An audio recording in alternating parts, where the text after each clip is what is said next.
താക്കോൽ സുഷിര ശസ്ത്രക്രിയ എന്ന് പറഞ്ഞാൽ സർജൻ കൈ അകത്തേക്കിടുന്നില്ല, അതായത് ഓപ്പറേഷൻ ചെയ്യുന്ന ഡോക്ടർ കൈ അകത്തേക്കിടുന്നില്ല.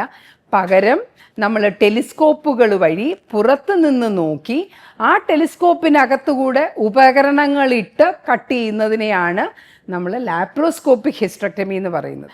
ഓപ്പൺ ഹിസ്റ്ററക്ടമി ചെയ്യുമ്പോൾ ഒരു വലിയ മുറിവ് ഒരു 10 സെൻറ്റിമീറ്റർ എങ്കിലും മുറിക്കേണ്ടി വരും. ഓരോ സർജൻ്റെയും എക്സ്പെർട്ടൈസ് അനുസരിച്ച് ചിലപ്പോൾ അതിൻ്റെ നീളം കുറഞ്ഞും കൂടിയും ഇരിക്കും. വലിയ യൂട്രസ് ആണെങ്കിൽ കുറച്ചും കൂടെ വലുതായിട്ട് നമ്മൾ ഇടേണ്ടി വരും.